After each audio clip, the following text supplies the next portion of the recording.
Hi, I'm Crystal, And I'm Tara. and you're listening to the Rom-Com Detectives.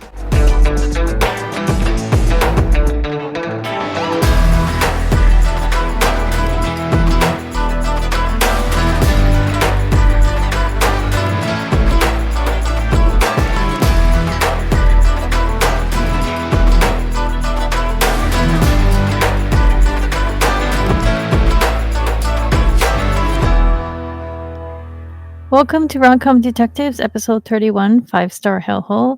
Today, Tara and I will be talking about the 11th episode of Lucifer Season 1, Saint Lucifer.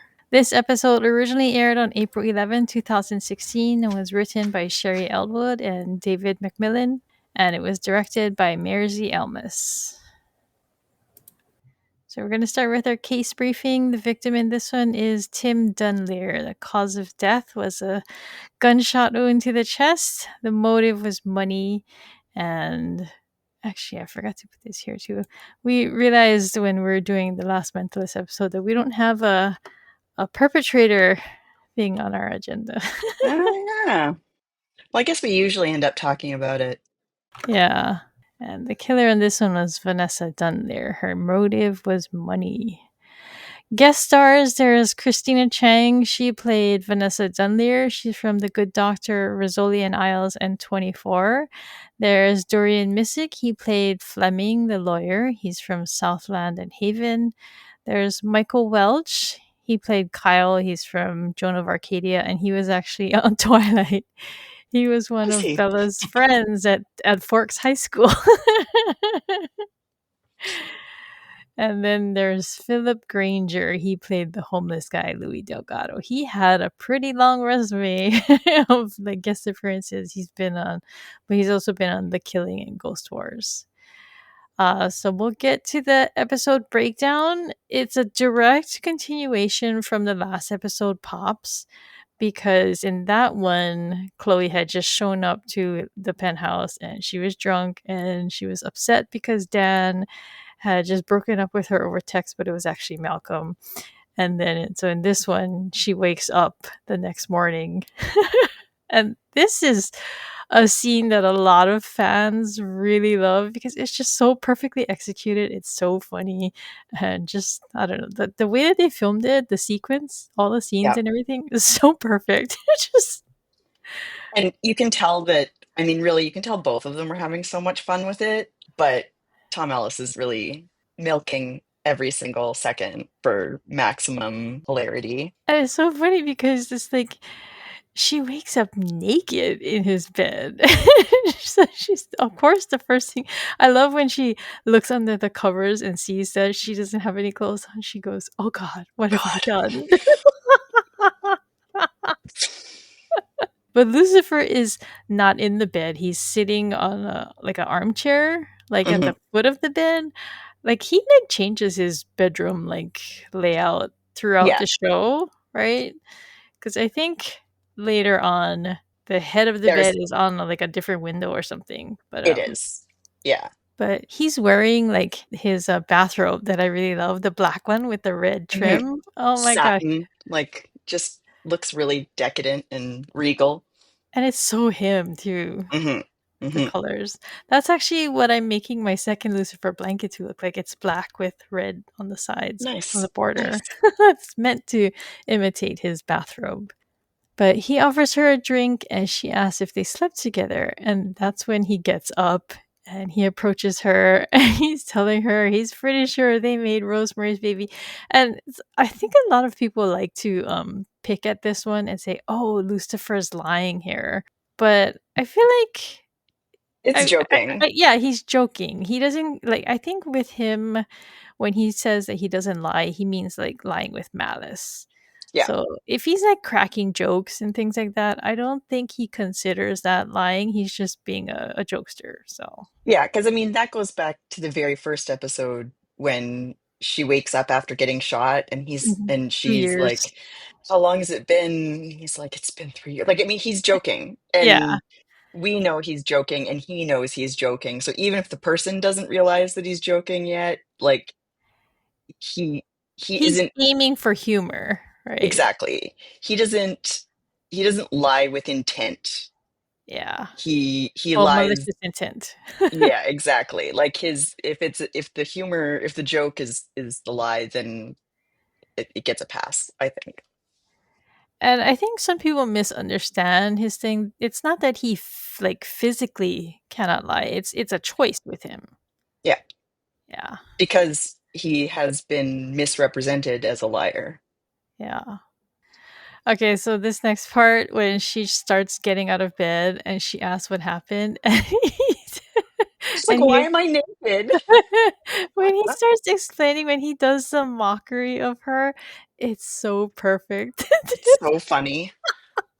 And I can absolutely like, I know that you don't drink Crystal, so Yeah. I can tell you, uh, as someone who has in the past, let's just say, had way too many on an evening. First of all, it really does mess with your internal temperature. So, like, chances are you will wake up just absolutely sweating and disgusting and like want to not be wearing clothes. And so that's very realistic because she was drunk. Like, she was really, really drunk. And yeah, so that's plausible.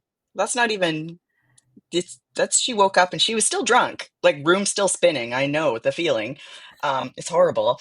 And she was like, "Why am I sweating? I need to take off my clothes." Like it's just your brain is stupid on alcohol. So yeah, I love the too hot in this five-star hellhole thing though. it's too hot. I mean, that's also you're drunk. Turn on the AC. I just have to comment though that Chloe is really good at getting dressed like from under a blanket. Like she does Indeed. this scene and I was just like, wow, she's really good at this. Although it is funny that she gets into the elevator without wearing pants. Yeah, I thought that was funny too. I noticed that. I was just like, wait, she's leaving, but she didn't put her pants on. Maybe she just does it in the elevator. She's just so I eager to think she get out of does. She's there. carrying them. She's carrying her pants. She probably just doesn't think she can do that without being seen. She looks really good though in that flannel with Yeah, her messy hair and everything. Oh my goodness. But yeah, when as she's leaving though, Lucifer yells after her that she snores like an Albanian field wench. that also happens when you've had too much to drink. Just FYI, listeners. I mean, that line is so funny, but also it's so random. You're just like, well, he Mhm, must know personally for him to say that. mhm, exactly. Uh, so he gets dressed, he goes downstairs, and Maze is in the bar and she's asking if they finally slept together, but he's still mad at her, so he doesn't want to talk to her. He basically brushes her off. And she tells him, "You can't be mad at me forever." He says, "Actually, he can." Literally something I can do. But he's wearing black on black again here, and he looks really It's a good. good look. Hmm. He shows up at the crime scene, although they don't show like them getting like learning about it. They just go straight to a crime scene and like they Yeah. skip over the whole like Chloe calls him there thing. But Mhm. he like totally trolls her here. He brings out a pair of lacy underwear and tells her right in front of the crime scene guy that she forgot their that at their sleepover. And the guy gives her a look. Mhm. And oh my god, he like totally goes hardcore in for the trolling. He's like, "What's this hole in the back for?" Like he doesn't know. It's so funny. Like his glee, like this is like peak Lucifer glee happening. And it's a delight to watch. Even though you gotta feel sorry for poor Chloe, it's still just he is having the time of his immortal life right now. Yeah, it is like just classic screwball comedy where he's just Mhm. messing with her so much and she's just going like why am I vexed with this person? And yet she did wake up naked at his house and it was all on her. Mhm. They So did have a sleepover, so yep. he's And I not think lying in front of the guy. it's it's for him it's partly too like Chloe did something very un-Chloe-ish and he was not the one that instigated it, so he gets to like just tease her because this was not him. This was all her.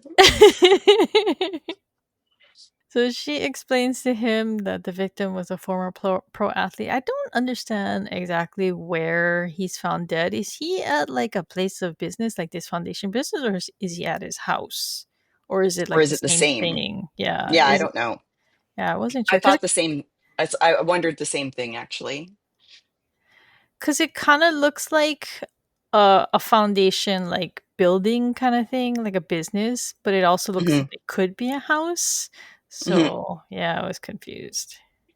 It's probably some big mansion somewhere in town. Yeah. But she explains that he was a former pro athlete and playboy, but then he turned his life around and then he was philanthropic. And actually, I forgot to mention that Lucifer mentions before Chloe leaves that he talks about a rush that he's feeling, not having slept with her, even though he like Because he would did have. something good. Like Yes. he did not take advantage of the drunk lady to get what he has supposedly wanted since the very beginning. So next they go to talk to a young man named Emmett, who becomes like a plot point like near the end. Dunlear had sponsored him to come to LA after an earthquake in Haiti, and he saw a suspicious man when he discovered the body. So that's what leads him to their next spot. But Lucifer is like typical Lucifer here. He's like asking the guy all these inappropriate questions, like, "Hey, did he ever talk about having a philanthropic high after doing a good deed, like not sleeping with a drunk woman?" And some of Chloe's expressions, she's like, "We are questioning a minor. I Oh my know. God." And he's just like, "Hmm? But, but," and of course, because it's Lucifer, it's like he can't do things to like, 25%. He's got to take it like to 250%.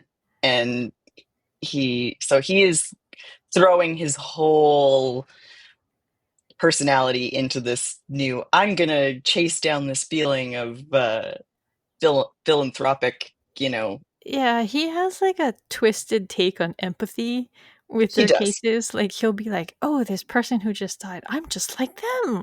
Hmm.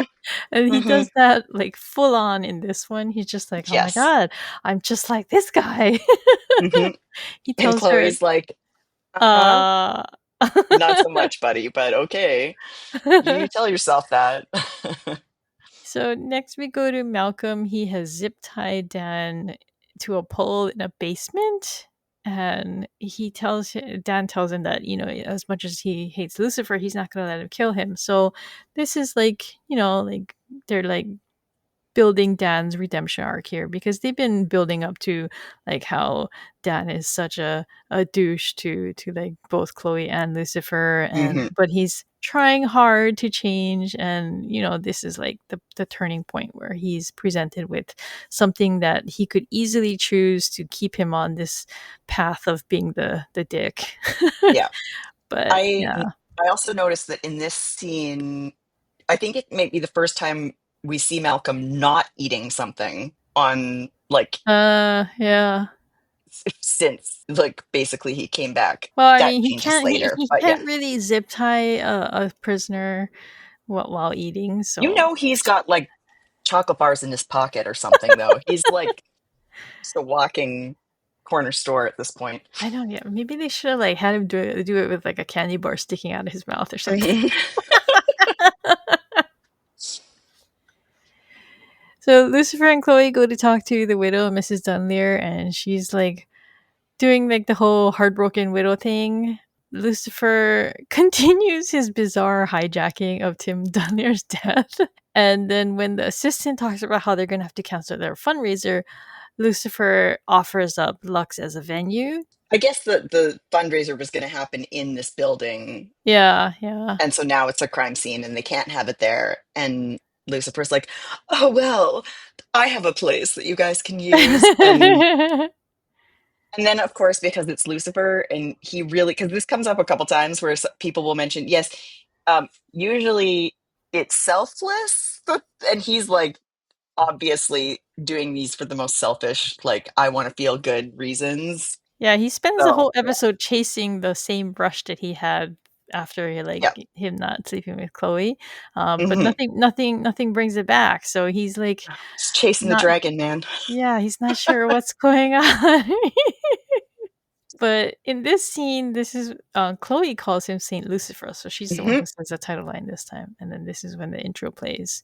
His smug look at the sky slash his dad is also great. And he Suits says, me. "Suits Hmm? me." Hmm? So next, Lucifer goes to Linda because, and this is like the only time she appears in the episode. So she was very minimal in this one, but Hmm. I think she did a lot in this short little scene, Yes. because he's explained to her that he's trying to. He likes how it makes him feel, and she immediately picks up that like he's not getting the rush because he's not doing it for genuine goodness. And she points out that he's just doing it for selfish reasons, so that's why he's not getting it, and he still So, doesn't get it. mm-hmm. I don't understand. I like that. I like she tells him goodness isn't a toy. I like that line of hers. Yes. And then he says, "It is the way I'll play with it." And you're like, oh, Lucifer. So close, man. So close, yet so far. Linda's facial expressions here are really good. She's just like, Yes. ah, this guy. She tries so hard. She tries so hard.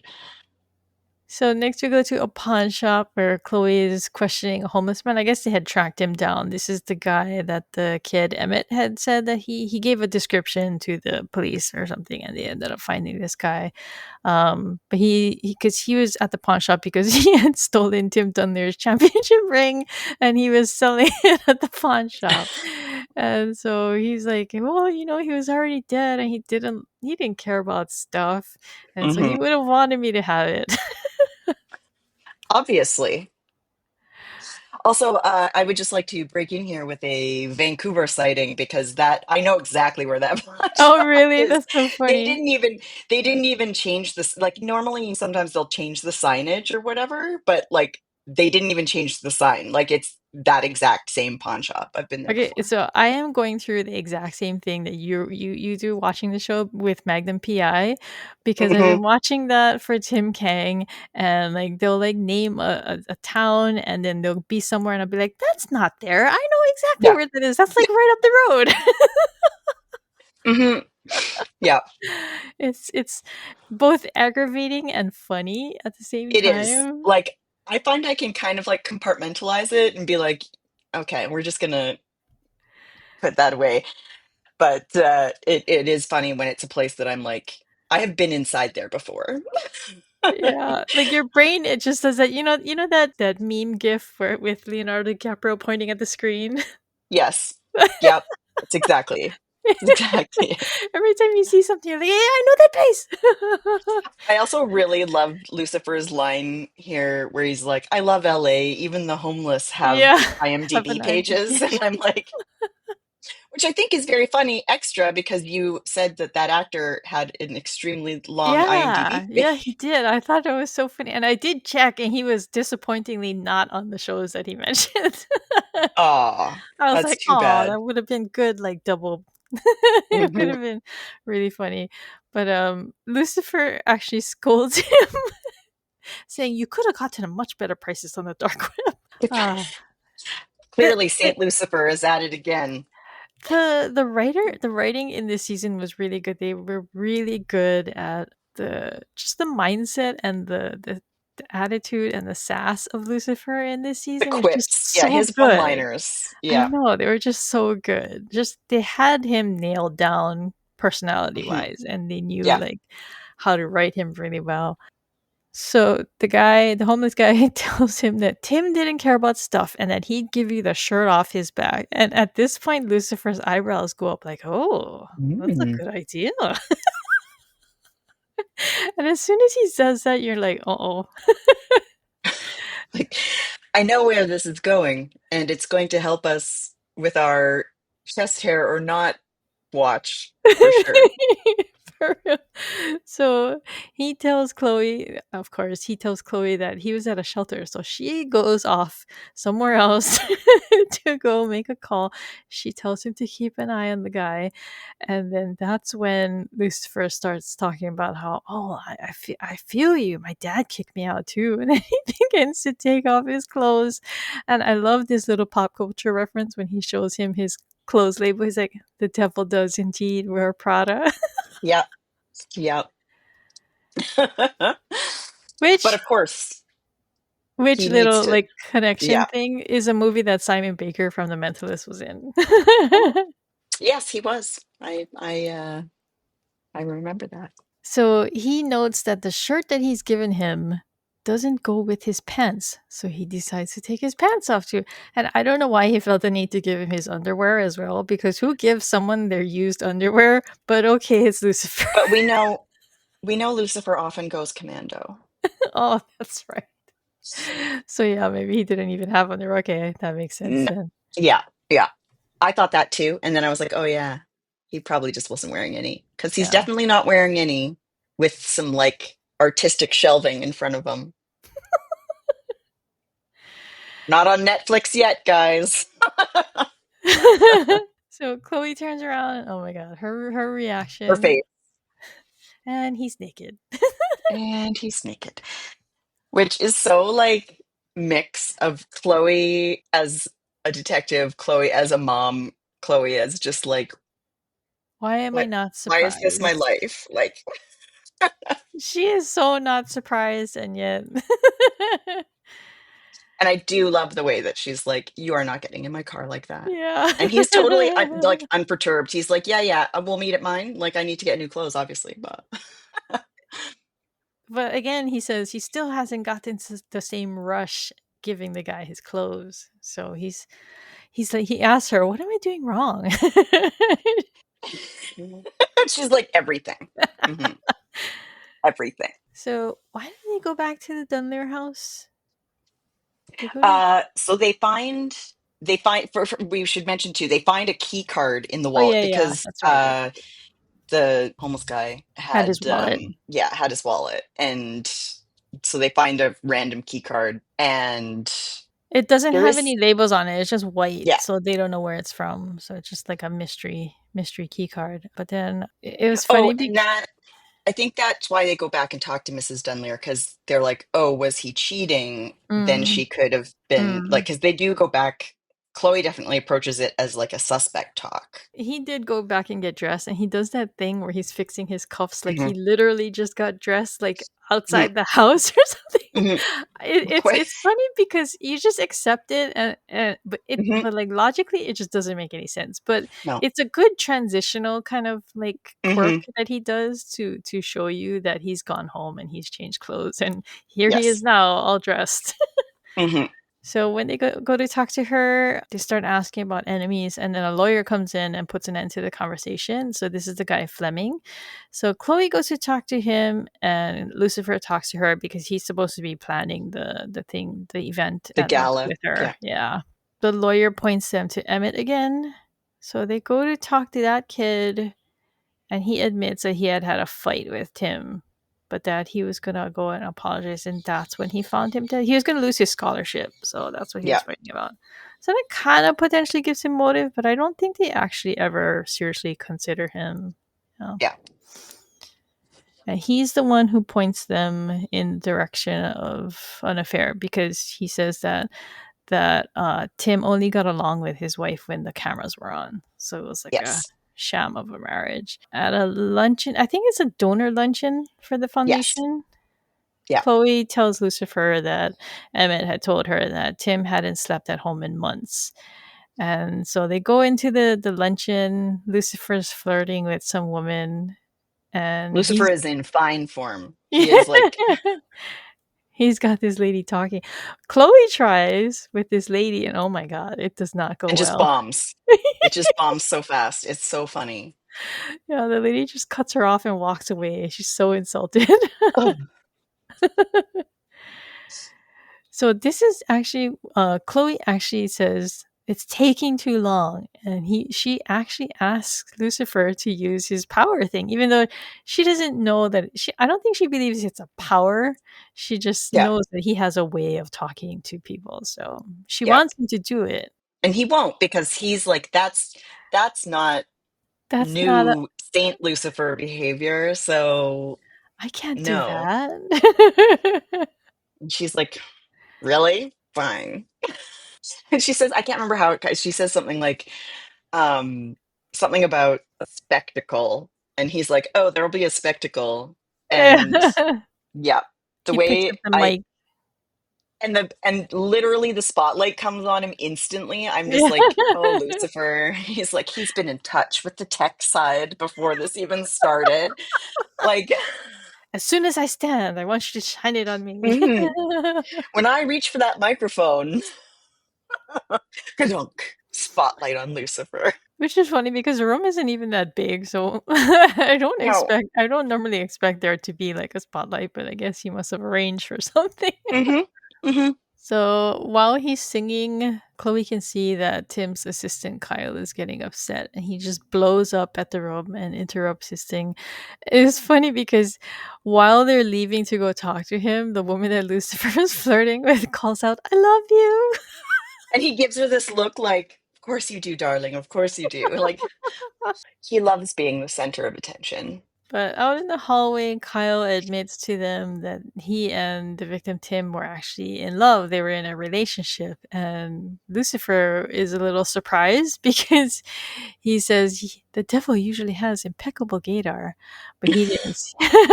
So he didn't see this guy. So why do you think he didn't pick up on it though? Do you think he was just Because so he's, distracted by his yes, goodness, his rush chasing?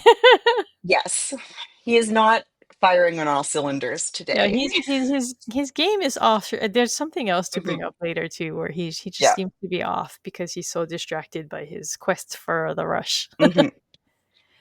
But the important thing in this scene is Kyle shows them a photo. It was the last thing that he sent to Kyle. He texted him a photo for safekeeping, and it's an empty field with a goat in it, and he texted him A a goat. photo. That'll come back later. Yeah, there's two goats mentioned in here, yeah.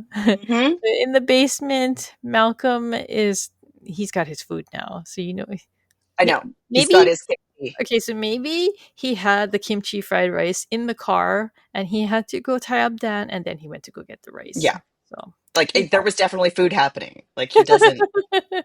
and he's talking to him about putting hot sauce on the kimchi fried rice and but he explains to Dan that he only went to hell for a couple of seconds, but it was like years down there. So this expands a little bit on what Amenadio had said.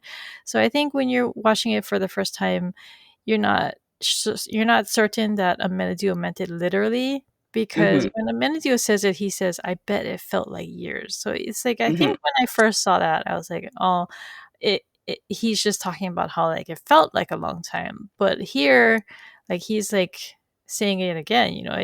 It's years He down there. So this experienced it brings, like it was a long time. Hmm. yeah, And they definitely pick up on that and grow that yeah, as the series goes on. yeah, I think they still don't entirely know, like, they haven't entirely figured out their lore at this point, but more and more they're adding to it in a way that yeah. where it They do eventually seem to grows. have the basic concept Hmm. formed though, because he mentions that there's a door just for you, and inside Yeah. is personal hell. He talks about how his was because he loved life. His was just a room of nothing. Like he had no food, no people, no nothing, and so that's just what he had to endure. Which I don't know, kind of just seems like prison. Hmm. I Kind mean, of. it doesn't sound like I don't know. I wasn't too impressed with this concept of hell for Malcolm. I feel like later on when they develop it more and they Hmm. do the loops and things like that, I feel like Yes. that's a lot Yeah. more terrifying. But yeah, Yeah. just not that like being like in a room with nothing in it is not terrifying. I'm just saying that it just felt I mean, unimaginative. there are days when I would gladly Just be in a room and be like, oh, nobody needs me right now, and I don't have to do anything. I can just sit here. This Okay, is sweetheart. nice. It's so quiet. I don't have a deadline. Oh my God, it's great. No computer, no Mm, no no meeting. notifications, no Zoom meeting. We might work too much. That might be our problem. Yeah. Yeah, my hell loop is definitely like, the edit that never finishes. You're like, more commas, more commas.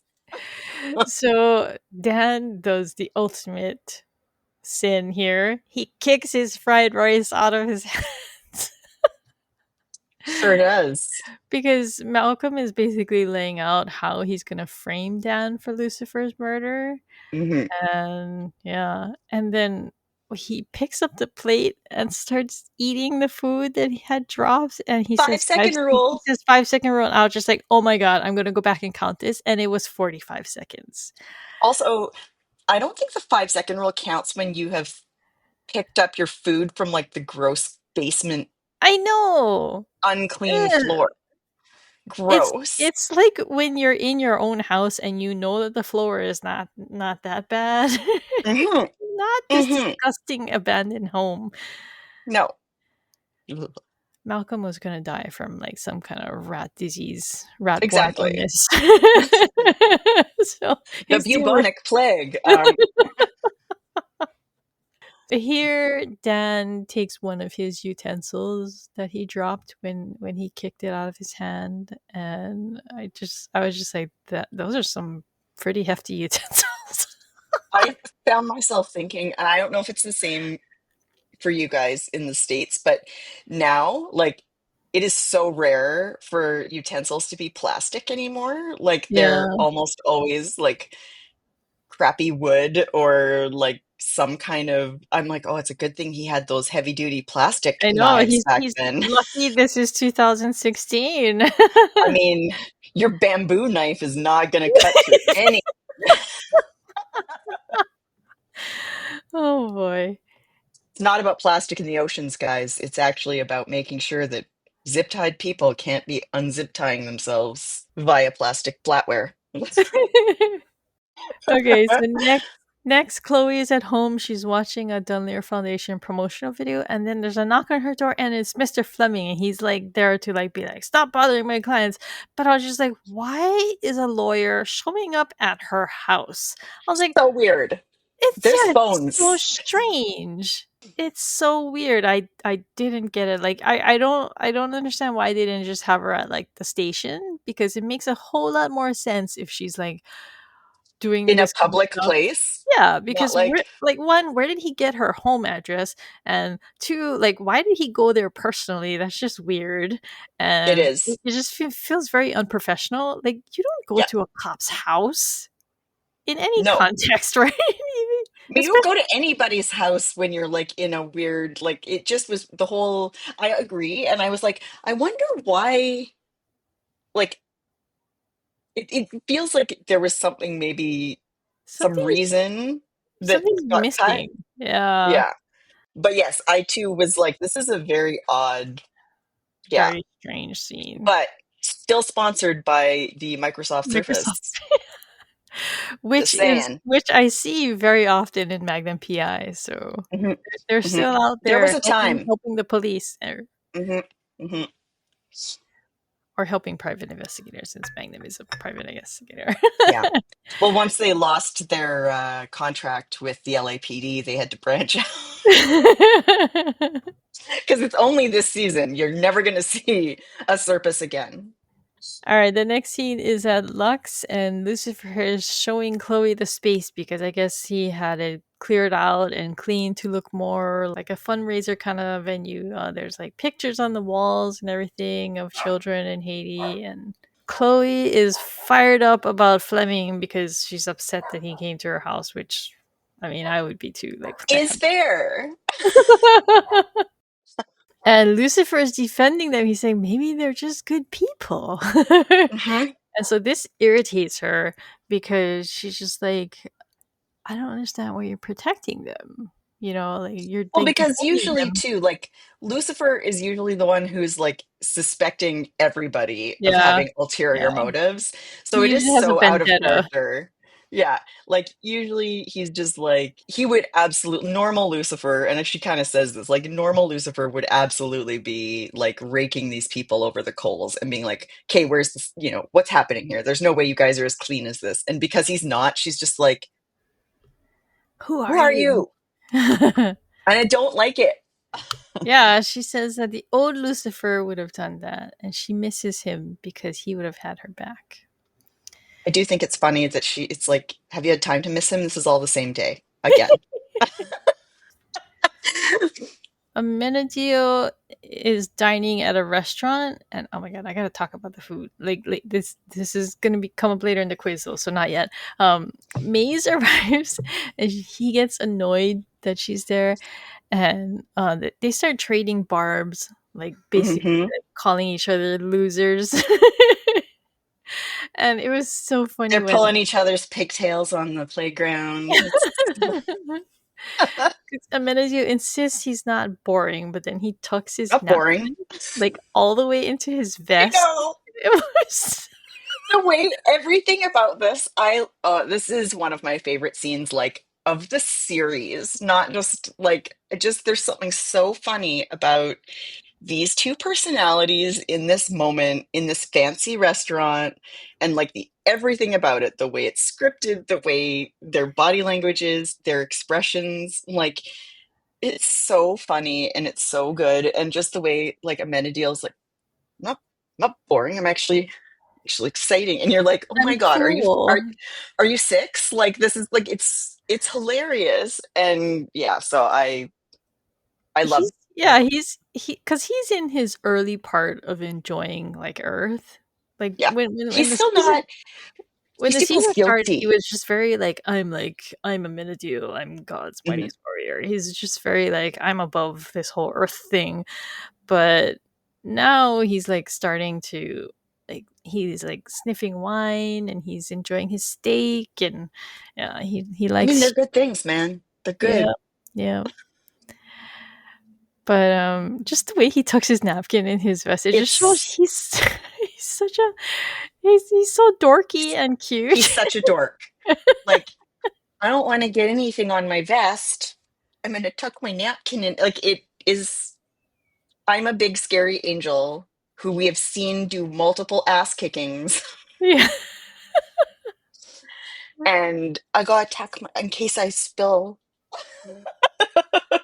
But because Maze is like making fun of him, he like reveals and they don't really go into this. I don't think they ever like elaborate on this because they just keep it vague. But he's like, remember the story of Lucifer and the goat, and this really gets her attention. And he like winks at her, and she all she says is, Lucifer hates the goat thing. And Yeah. Amenadiel says that he's waited 1,000 years to tell someone. So I don't know what this goat thing is. Is it like something that's like actual, like real thing, or Well, is it like completely it's made up sort for of it?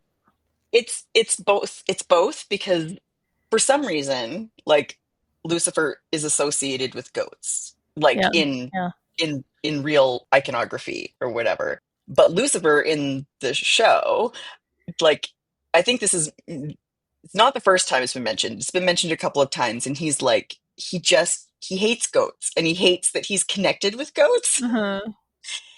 And this, so I feel like in some ways it's like they don't even need to say exactly what happened. It's just that It's a thorn in his side, and it's it's a thorn in Amenadiel's his fault. side, and it's such a like brother prank. Like it's such a thing where like the person who knows you best pranks you, and you never know that like who did it, but you can't escape because that's the thing. It like gets stuck to Lucifer, and we'll see it again actually in the next episode. Um, Yeah. because yeah, It's Satan and worshippers. yeah, I think the next episode might be the line where Lucifer says, "I don't even like their cheese," which is not forgivable. And goat cheese is amazing. So, Yes. anyway, side note, you're wrong, Lucifer. Like, no. I have made goat cheese before too. Oh, so good. I Um, did that for a Hunger Games thing. nice, nice. So you weren't hungry then. It was goat cheese after. Okay, so But yeah, it just there's something so sibling-y about this like about Amenadiel's reaction, and then like the way he wants to tell Maze, because he's like, "Look, I did something that you're gonna think is actually really funny, and you're gonna have to admit it." And she does. Like it's such a good character show don't tell moment, I think. yeah, it brings them together because now Yeah. they've connected somehow instead of just No, being at odds with each they've other. where Not could not that not connection go? See you later. So next we go to Chloe. I guess Oh she's wait, back. I have one more thing. Oh One yeah. more thing to say about this scene that always drives me crazy, though. So stupid. It drives me crazy that Maze sits down. She has a sip of the wine. She puts the glass down, and then the waiter comes over to refill the glass. The glass is full. Like there is no. The glass is still overly full, actually, if you're really going by how much wine one is supposed to pour into a red wine glass. Just former server alert. And he comes over and refills it, and I'm like, why are you putting more wine in this glass? And then she's like, leave the bottle. And I mean, I'm like, why did he refill the full glass? And it's a full, like, it's a close up. It's a close up shot of this glass as he puts more wine in it. And I'm like, he hasn't finished this glass. Like, He calm down, really buddy. was really attracted to Maze. He just wanted an excuse to go Maybe, next to her. maybe. Mhm. Yeah, I'm just like, stop it. It's also like I get really angry on TV shows when they walk away from like full glasses of wine on the table or something. And I'm like, that cost you like $20. Go drink it. Like, what's wrong with you? Okay, so next we have Chloe having Kyle check Tim's phone records, and I was really confused by this because why, as a was it not a police procedure thing for them to be able to check phone records? I swear that they do this on Castle, which predates. They do, and Uh, they do it other times. yeah. So why was she having Kyle check his phone records? Because Chloe can do that. Aren't they called Uh, Luds? yeah, it does. Maybe it's because she wants to do it faster. I don't know, but I was just like, "What is going on here?" She's But like, I need to solve this case today, one day only, okay? I can't wait for those assholes down at the station to run this through the thing that will also happen way faster than it ever happens in real life. he finds a text sent from Port-au-Prince, and I don't know, is that the one that he sent the Maybe, photo as? maybe, actually, I think maybe what it is like she has the phone records, but she wants Kyle to see if he recognizes because he was in a relationship with Tim and he might recognize the phone numbers or recognize Okay, so the the other question I had was, since when can you check your phone records and see where a text was sent from? since TV. Because it says this text was sent from Port-au-Prince. I was like, really? You can you can check that? Like, what did they? Because like on TV shows they have like, oh, we're gonna ping the cell towers to figure out where, Mhm. but that's like for phone calls. So I was just like, can they do that for text messages? But apparently they can in this one. So Yes, TV logic. But so that leads her to ask about what he was doing there because Kyle is confused because it wasn't on his calendar and he didn't mention he was going there. And so he says that he had friends that had private jets that could have taken him there, and so that's like a question in Chloe's mind, like why was he out in Haiti without telling anyone? And then she recalls the photo that Kyle had showed them with the goat. Mhm. The goat. um, and so she speculates that maybe the school wasn't finished. And I wanted to note that this was a plot in a Mentalist episode.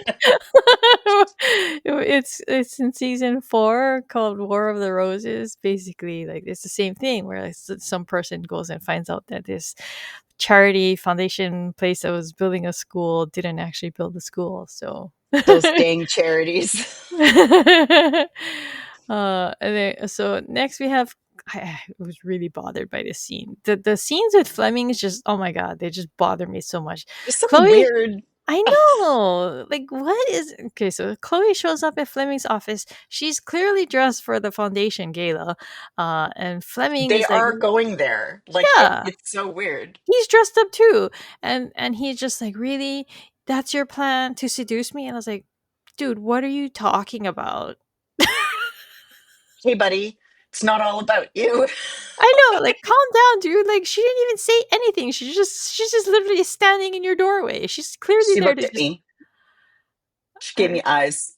oh my god! I was like, what It is is going on with funny. this man? It is funny though that I mean, even though she isn't she does try to like use Lucifer's like Yeah, desire yeah. thing, She which mentions it, right? She's like, I know what you actually desire. mhm. You're like, oh, Chloe, it's not, you can't do it. It's cringy, right? Oh my Yeah, god. When she Chloe, said it, no. I was like, because even she doesn't I know know. that it's an actual power. So she just thinks that like if I say the words, maybe it'll work. And you can kind of tell that she knows it's not. Like she's just kind of like, mm. It's like when you hear yourself say something and you're like, not No. that didn't come out the way I thought it was gonna. Awkward. Like she's cringing at herself at that point. Yeah. But Chloe basically says, she's not there to seduce him. She looked into him and she found out that, he actually doesn't charge for his lawyer services and that he's actually a good guy and he does good work. But then that's when she reveals that, she really suspects the wife now, and she lays out what she thinks happened, basically that the guy Tim figured out that she was embezzling money and that there's no school, and that he went to Haiti to check it out for himself, and he realized that, oh, it's my wife, and then she killed him to hide it. So she's there to ask him to check her personal financial records, which is another thing. I was just like, wait, I I thought know. they show on TV shows that they can check for financial records of people that they She suspect. doesn't have time to get a warrant, okay? What's she gonna do? Drive all over LA in 1 minute like she usually does and get all this stuff in 1 second and then get. That's not the plot hole we want this episode, Oh, Crystal. if it There's a wasn't for gala to be had. if it wasn't for all the good content in this episode, I would have had so many like problems with this one. It's only because we're lovingly picking it apart that I can say these Yes, things. it is because I mean there's so many good moments and Yeah. even the things that are like cringy are funny. Like And I mean, we all know that the cases are like the secondary thing. It's just the yeah, method to which Lucifer can, come to like realizations. It's the cases are just Lucifer's method of growth. So yeah, yeah. I mean, please don't watch this show for like in if the mystery is what you're there for because you will figure it out every time within. and there are a lot like more serious cop shows that you can look for if you're Yeah, looking for the crime. exactly. Oh, so I also want to ask, like, did you notice, like, why did it look like Chloe had a black eye in this I scene? Like, didn't notice. yeah, like I don't know if it's the lighting or what, but it kind of looked like she had like a bruise under her right Hmm, eye. It was weird. I was just like, what happened here? she took that smoky eye a little too far. She smudged it a little too Yeah, much. Okay, going so raccoon. Yeah, she does look really pretty though. she I have to does. say, She like does. that outfit I and know that the skirt, red that red skirt. Oh, skirt. that was Oh, cute. Yeah, so pretty, so pretty, and the super like awesome fake eyelashes. I'm yeah. like, they're definitely fake, but like she just looks so pretty. Even We don't get like to see Chloe dressed up like that very even in much. the beginning when she wakes up in Lucifer's bed, her I know. makeup was flawless. My God. Let me tell you, again, as someone who has had too many drinks to drink before and woken up in the middle of the night super hot and disgusting and rip off your clothes and go back, you do not wake up with your makeup looking like that. You've been sweating disgustingly all night long, and your face is smeared into the pillow, and she would not look so pretty if it were not a TV show. And I'm sure she would be pretty ripe too. Oh God. She smells like a distillery. She's sweating.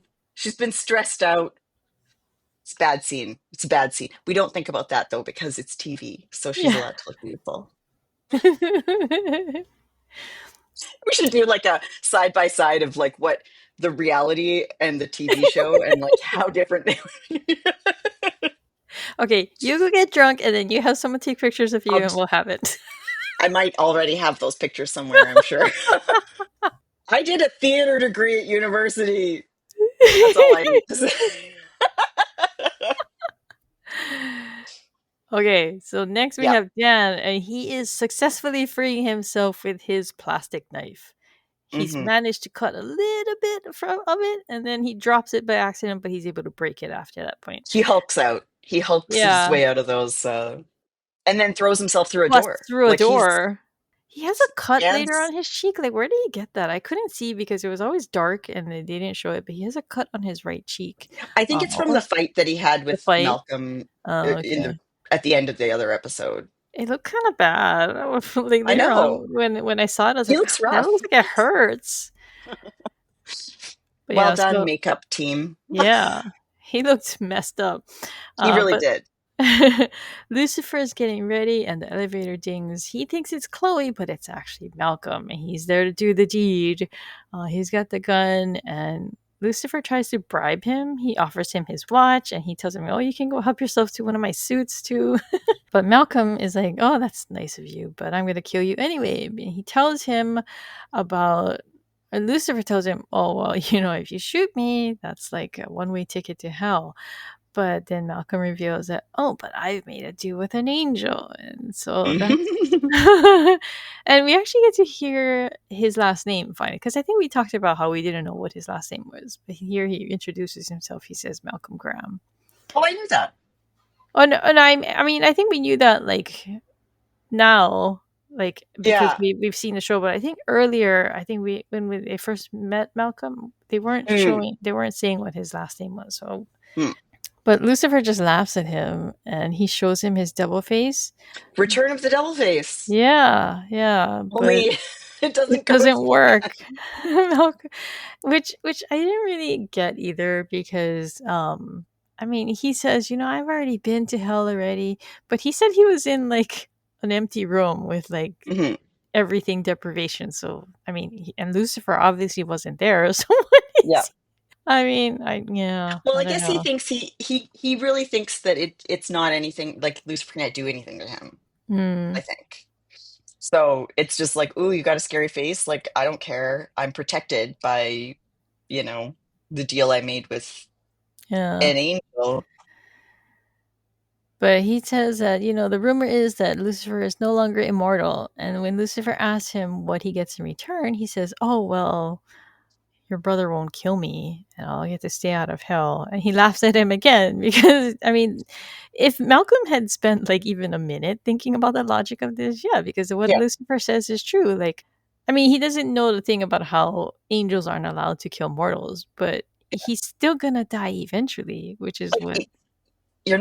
you didn't get granted immortality. Yeah. And so that means, like, where do you think you're going to go? Yeah, Like, you don't have an yeah, I mean, usually people want an immunity. You didn't get an immortality deal out of this. yeah, like you sold yourself short here.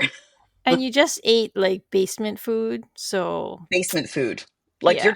your days are numbered. You got like the plague is already starting to form the buboes in your armpits. Like you're going down. But Lucifer offers him his Pentecostal coin as like a get out of hell pass. And this becomes important later because he successfully gets him to leave, but he takes the coin. Mhm. And Lucifer in this scene thinks that it's serious. It's a serious threat because when he Yeah. does take it, you can see his throat. He gulps like Mhm. oh, he's like nervous about this. He really he I thinks because he doesn't know yet what causes him to get hurt. He Yeah, thinks he that if does think Malcolm he's shoots him, he's gonna Mhm. die. So I love the way Tom Ellis plays this in the scene because there's layers, right? Like yeah, he's still trying to play Lucifer as dangerous and he sounds dangerous and he comes across as yeah, he dangerous and he projects this doesn't blink. confidence. Yeah, Yeah. But at the same time, he and the viewer, like we're very aware that he He can thinks get he's hurt. killable. Yeah. And he manages to kind of like layer that without either taking over. And that's exactly like that swallow as he's, because Mhm. really, like, Malcolm could grab the coin and then kill him, Yeah, yeah. but he doesn't. And I mean, I think that Lucifer is taking the risk knowing that Malcolm is kind of dumb as a bag of rocks. Yeah. Like, if this guy didn't even think through the fact that when he dies, he's going to go to hell anyways, like, maybe if I, give him this token, subway token of the damned, then maybe we'll be okay. And that is what happens. But yeah, there's definite relief. And also, like, can you imagine finding out that your brother, like, hired a dude to kill you? Like, I know. rude. I know. Rude. Next, we go to Maze and Amenadio in the back of a car, and they're having some fun. They're connecting. And let us say, the music choice Oh God, it was. made me laugh so hard because it is unusual. It's unusual for Yeah. a an angel and a demon to be misting up the windows of a car. Yeah, It was a choice. I was just it like, was a choice. why are they in It a was, car? and I knew, like, I remember the first time I watched this, and I mean, there's the hand and the hand on the misty window, and then I'm like, oh, if this doesn't end with an unfurling of wings, then it's all wrong. And then, of course, that's exactly what happens. Sometimes Yeah. it happens to everybody. Sometimes, your wings unfurl, break the window. Just really excited.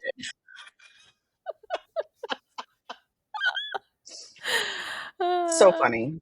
yeah. God. So now that Malcolm has left, Vanessa comes to the penthouse. She's come to get Lucifer so he can give a speech. And she mentions that she's going to be leaving the country. She's going to her ranch in Buenos Aires. And Lucifer casually mentions, oh, I know some people who went there. And she asks if they were good people. And he says, no, they were Nazis. No, no extradition treaty. Oh, wait a second. Yeah, so that's when he figures out that she did kill her husband. He's confident that he doesn't know why she did it or how she did it, but he says, "Oh well, Detective Decker will figure it out."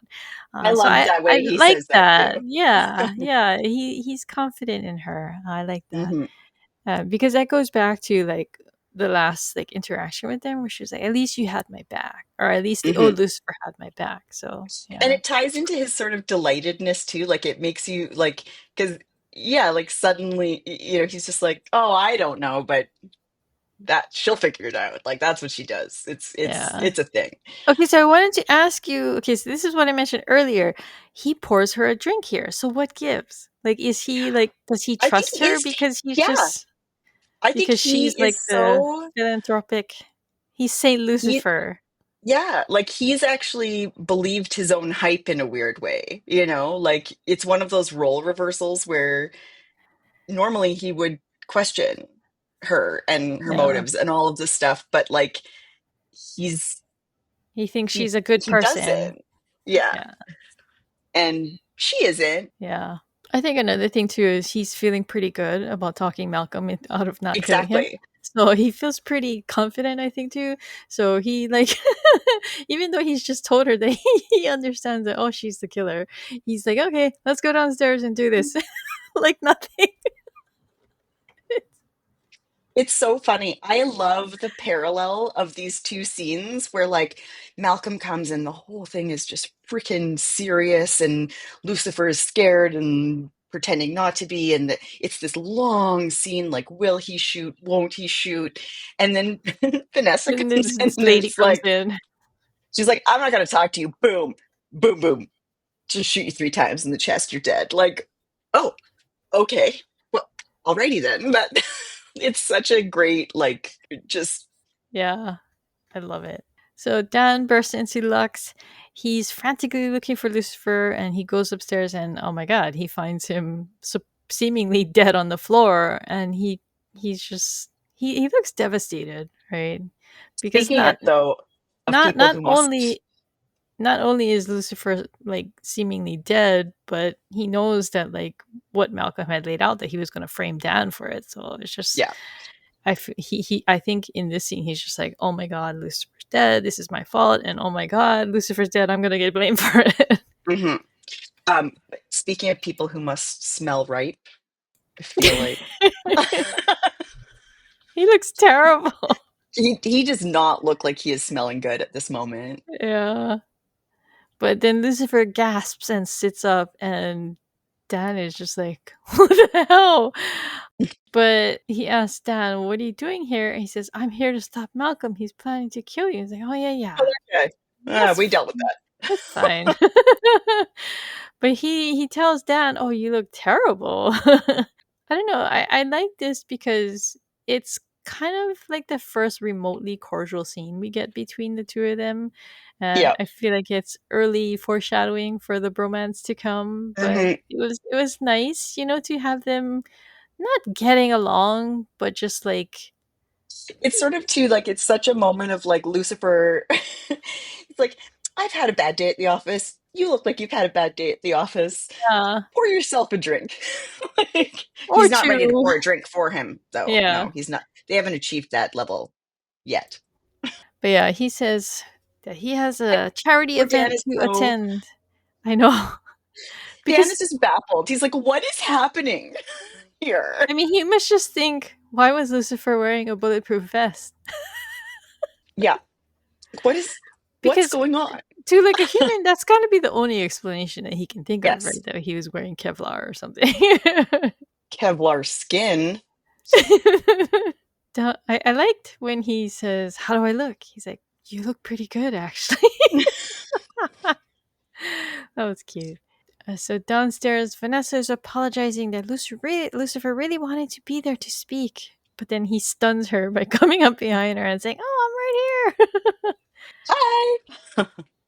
And Lucifer says that there's no better way to honor Tim than to unveil his killer. And he starts to use his power on her, but then Chloe interrupts because she's gone and she's done separately her detective work, which is Yep. what he had just been praising. He had been saying that, oh, she'll figure it out. And she did. She went and she got the evidence that she needed without Lucifer's power, even though he was just about to use it on her. Mhm. And Fleming is there. He's got evidence too, and so they unveil like what she did in front of everybody. And then Lucifer turns to her and uses his power on her anyway, and she tells everybody that she earned that money and that it should go to her and not the kids, which was like, ooh, ouch. Yeah. I mean, she needs her Botox, man. Like, what do kids need? Food, education. Ugh, gross. But I like when Chloe arrests her and she whispers the thank you to Lucifer. And he smiles and he said, there's that rush again. What could it be? Oh, I just don't know. After the event, Maze finds Lucifer at the bar and he's playing with a knife on his hand. He comments on her bedhead and like gives her like a thumbs up. And she's like, "Oh, we're talking again." He says, "Life's too short to hold grudges." And I think this is just because he's just had a threat on his life, so he realizes that like he said, life's too short. Mhm. he might be killed by another person that Amenatu hires tomorrow. So, but he does say that she's not totally forgiven. So Yeah, she's gonna have to do something pretty big to make it up to him. And then she she did. says, "I slept with your brother." Mhm. Oh, she did something pretty big, all right. But she offers to be Lucifer's inside man with Amenadiel. And then he's like, oh, that's good because he just tried to kill me. And she freaks out. And I like that they're so quickly back together. They're so quickly Mhm. back on the same team. I like when Lucifer, I don't like throughout the show, I don't like when they're at odds with each other. No, and I mean, I think that it is one of the areas where we get to see the sort of flawed side of Lucifer, Yeah. really, like where you don't like him that much when he's Treating her poorly. treating her poorly because it there's this sort of like he doesn't see her as an equal or a partner, Partner or oh and no. that Yeah. is I mean that's obviously a huge part of where their story needs to grow throughout Yeah. because Yeah.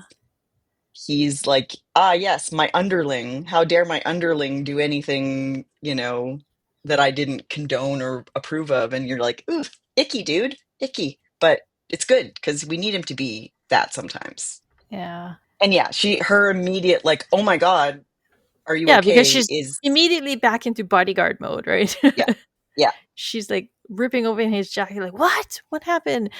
And then he says, he talked the guy out of it until a demented socialite showed up. I love that.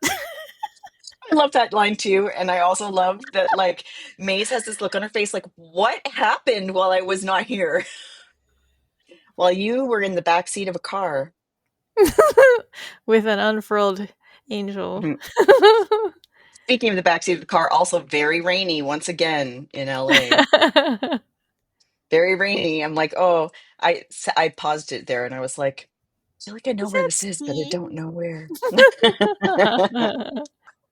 But yeah, so Lucifer like starts asking like, why am I sometimes immortal and sometimes I'm human? He cuts his hand with a knife and nothing happens. He doesn't there's no cut. And so that's when a theory comes in. I don't what made him think of it? He says, "Oh, that's interesting." So Mm, what in this part made him think of that? Because normally they have him say something or think of something, and it's pretty clear what tied him to that. So I don't really know what it was here because it just seems to come to him out of nowhere. hmm. Maybe because he is I think he's saying something like, what's different?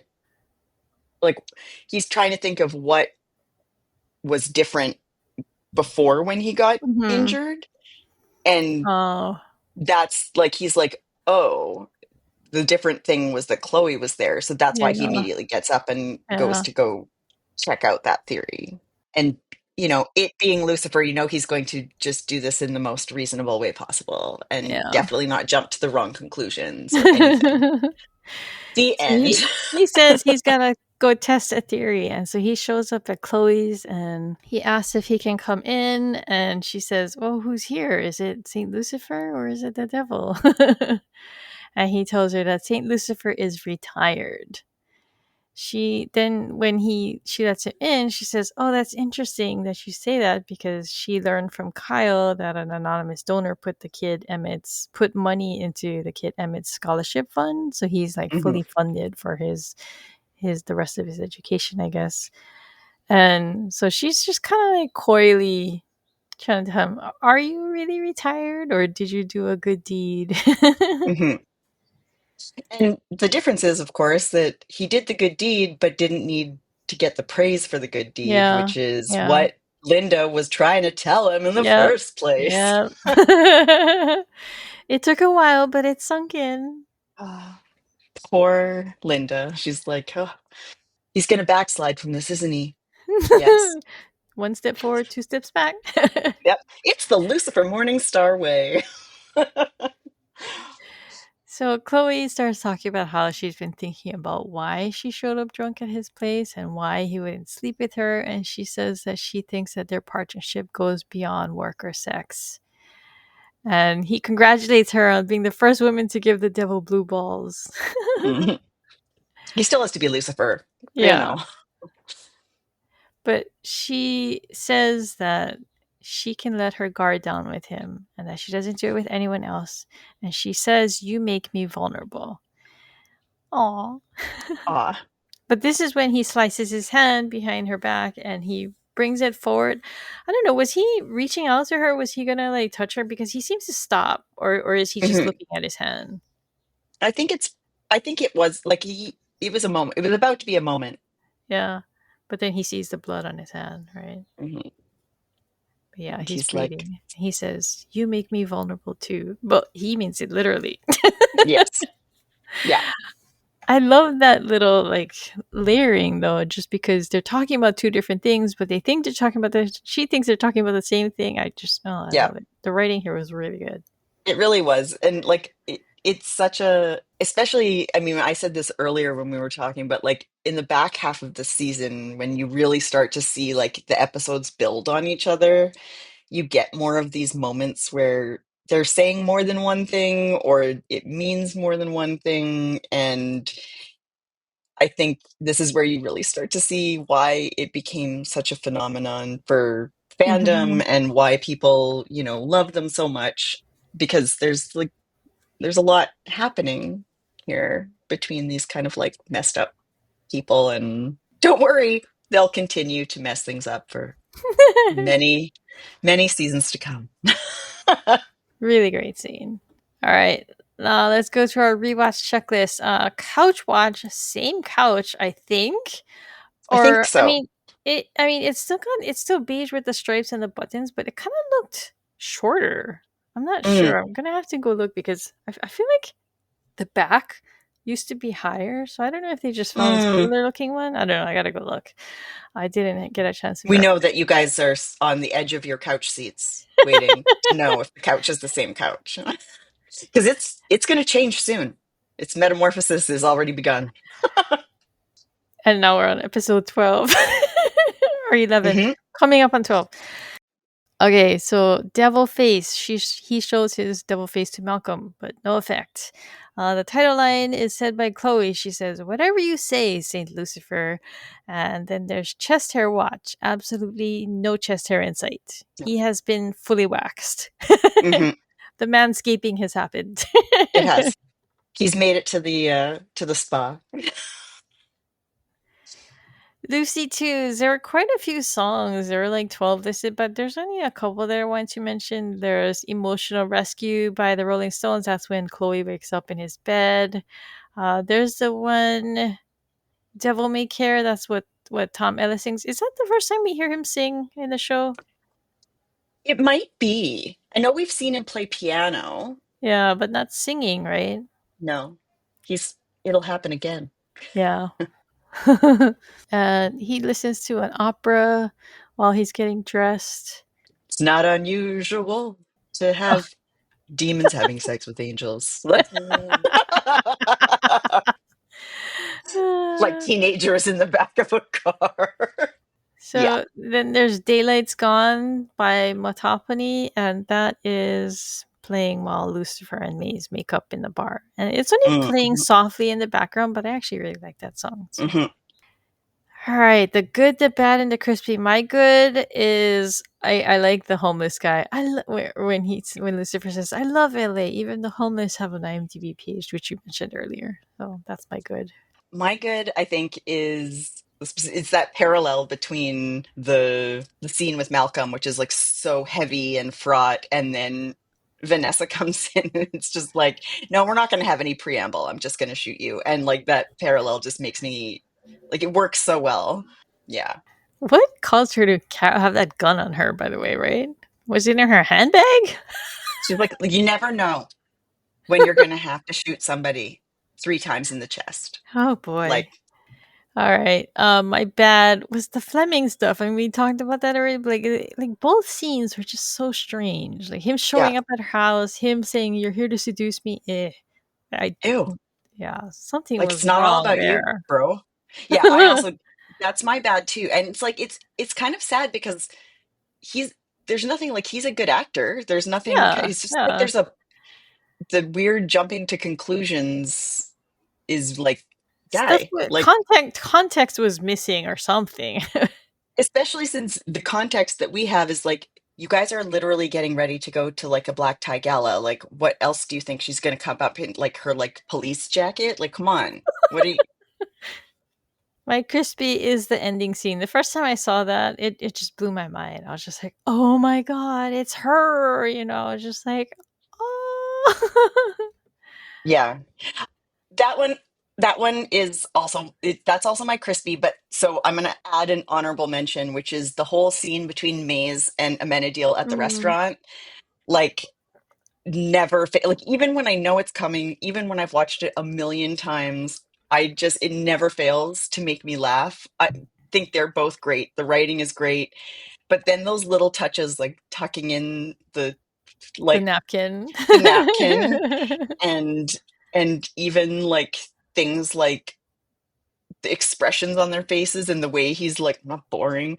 Like some of those things are just, when I watch it, I think, oh, these are actors who are really good at their job. Because I wonder, the thing is with a script, and you never really know how much, influence the script is having and the director is having, but like those little bits of business, like I wonder, was it his idea to tuck in the napkin? Because I feel like it might have been, and that's when like an actor can bring so much depth to something. They just embody their character Mhm. so well, right? Yeah, and so I mean, part of me, I guess, is just like curious about how much of that came from them, Mm, because I've also heard them both talk about playing these roles, and they really seem to like get it. yeah. But I just love that scene. Is so Every second of it is so funny, and I love that it then leads to teenage back alley car sex. It was just really like, oh, I'm in a deal. I'm in a deal, buddy. I mean, he really is just like like a kid in like Yeah, the he hits humanity sugar. timeline, right? Yeah, yeah. He's experiencing new things every day. All right, miscellaneous news. So there's some updates on the new Tom Ellis show CIA, which is a FBI spinoff. It's now going to be a mid-season show. It's going to start filming this fall. He's no longer going to be named Hart Hoxton, which thank God.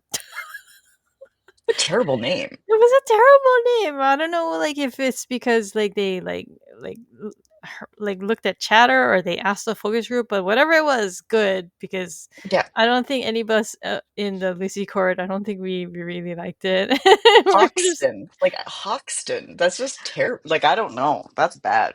That's bad. well, I think people were just like heart rhymes with fart, so why would you name your kid a name that rhymes with fart? Look, people do stuff like this all the time. This is You need to run all your decision making past like a 12-year-old boy to see Yeah, yeah. how it You gotta can workshop be, the names. exactly. Like, does a 12-year-old boy laugh at this for the wrong reasons? Then immediately you have to stop. But they've he's talked a bit about the show and the concept and things. Basically, he's going to be like the rule breaker guy, and he's paired up with somebody from the FBI who's like the rigid like rule follower. But even though that has like it sounds like a odd couple comedic kind of thing, I don't think that it's going to have that kind of tone. Just because I watched like the first like 6 episodes of FBI, and it's a much more serious Mm, show. So I don't know if I mean also like they've made it so that Tom Ellis's character is going to have dual citizenship, so he's actually going to speak with a British accent. Before they had said that that's he was good. going to be, yeah, before they had said he was going to be speaking an American accent, but now they're saying it's going to be British. So, and so also just out this week is Thursday Murder Club. It's a new Netflix original movie with a pretty stacked cast with like Helen Hmm. Mirren and Ben Kingsley and Sissy Spacek and Pierce Brosnan, and David Tennant. It's like I watched half of it with my son last night, and we're gonna finish it today. But yeah, it's funny so far. And Tom Ellis plays Nice. Pierce Brosnan's son, so Oh, nice. yeah, it's funny. It's nice to see him in something new too. So Hmm. okay, when we come back, we're gonna have our new Lucy quiz. We're gonna see how Tara does.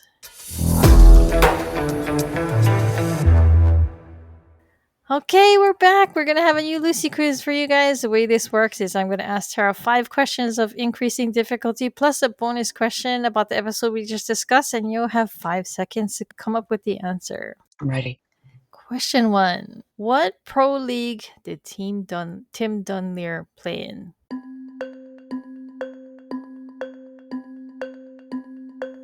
Let's see. I think it was baseball, Major League Baseball.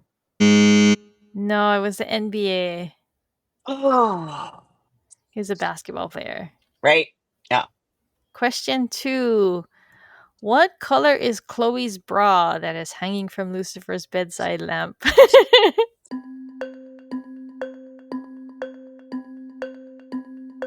Black, and it's push up. No, it's blue. Oh, navy, like a dark navy. It's blue, yeah. Okay. It is Okay. push-up though. Yeah, Definite padding in there. yeah, yeah. So actually, I was wondering, like, you at some point when she puts on her shirt, she's holding something black and blue in her hand. What is that? I don't think Maybe it's not maybe the it's her bra because it's pants. maybe it was She doesn't need to small carry the though. pants. I was very confused about that because it's not the same blue as her bra, and I didn't know if Mm. she had I didn't see if she had put on the bra either, so I don't know. It was a mystery. All right. Question 3. Name the show that the homeless man had an arc on.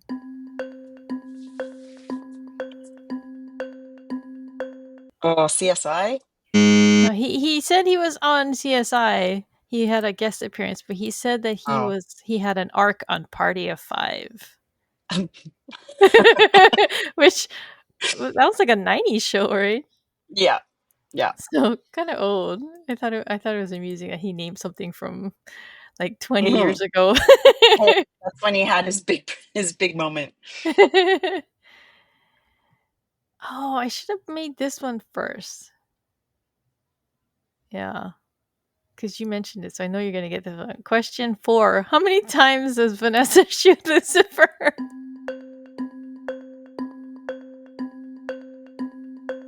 3. I should have made that the first question. Okay, question 5. I you should get this one because you named this as your crispy scene. What does Maze take from Amenadiel's plate in the restaurant? Oh,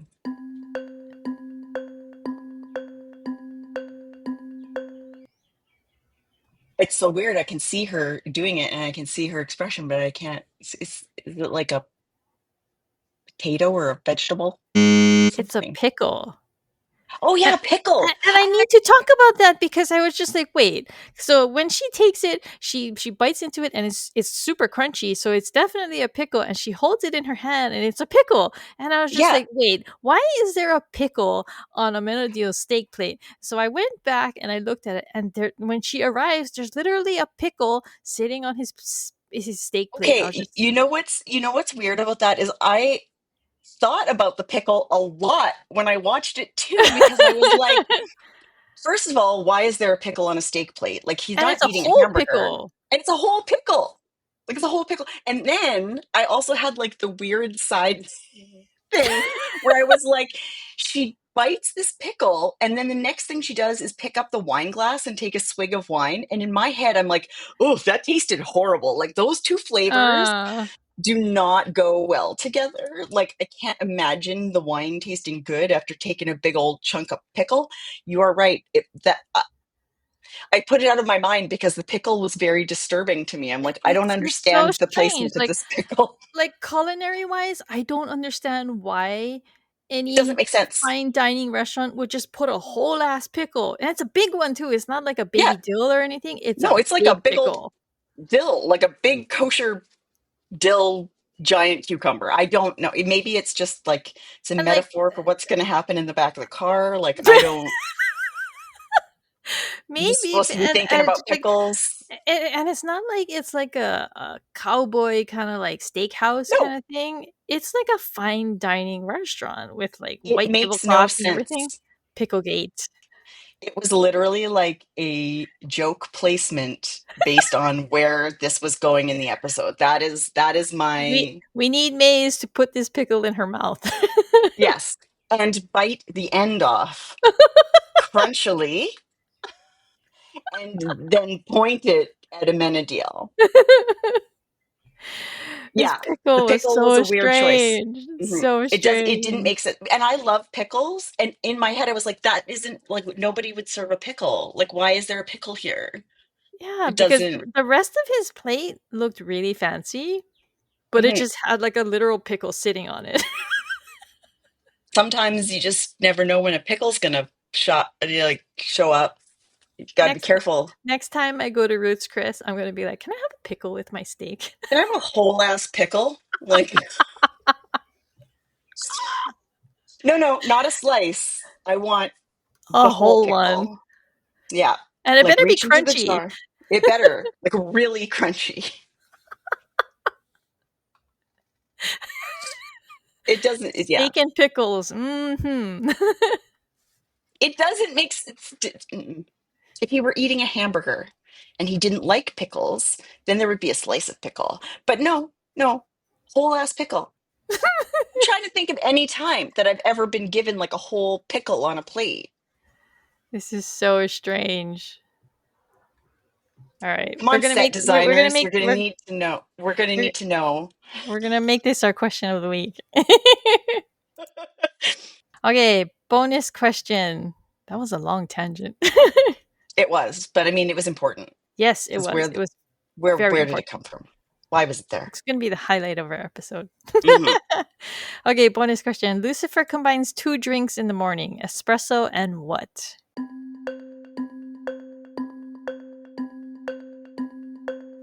It's some whiskey out of his flask. Yeah, but what does he call it? Oh, hair of the dog. Yeah, there you It's go. it's actually triple espresso in a cup with hair of the dog. He asks which she wants. She says, "Ugh," and he pours them together, So is both of that it. mixed together? I I mean, yes, an Irish coffee is basically coffee and okay. whiskey, but I mean, not typically first thing in the morning. No. All right, any final thoughts? It's really exciting because there's only 2 more Oh, episodes for the season. I have a question for you. Oh, okay. um, so this is like one of the first times we actually get a real close up on the Pentecostal coin. Mm, What what's on it? a pentagram? Yes. On one side, it's a pentagram with a goat in the middle, I was gonna and say goat too. the other side is like a crucifix, like Jesus figure, which we never get in this show, and it says, "In God we trust." Oh, really? Oh, that's Yeah, so I funny. was like, I'm gonna have to "That's go look at weird." that. Yeah. That is weird. I feel like there's replicas of that online too that you can buy. Hmm. Hmm. Because I'd never really paid that much attention to it before. Like I always knew Hmm. there was like you can see the pentagram, but then there was the goats, and I was like, oh, there's a goat on there. And then the other side was like, crucifix. And I really paused it because I wanted to see if it said "In God We Yeah. Trust," and it does. Okay, if you're enjoying Rom-Com Detectives, please be sure to leave us a rating or review on Apple Podcasts or Spotify. For our question of the week, leave us a comment on Spotify, YouTube, or Reddit and tell us whether you've ever had a whole pickle with a steak. In a fine dining restaurant. With wine. Ew. It's let me assure you that flavor is bad. If you'd like to join additional conversations about Lucifer, you can visit the Lucifer subreddit at reddit.com/r/Lucifer. To contact me and Tara, email us at host@romcomdetectives.com. You can follow us on Instagram, Threads, or Blue Sky at Romcom Detectives, or leave us a voicemail or text message at 1-650-733-XOXO or 9696. This episode of Rom-Com Detectives was recorded on August 31st, 2025. Rom-Com Detectives Lucifer Unit is co-hosted by Crystal Watanabe and Tara Avery and is produced by Pico's House. Thank you for listening, everyone. We'll be back next time with our breakdown of #Team Lucifer. One of my favorites. I'm so excited. Bye, everyone. Bye, everybody.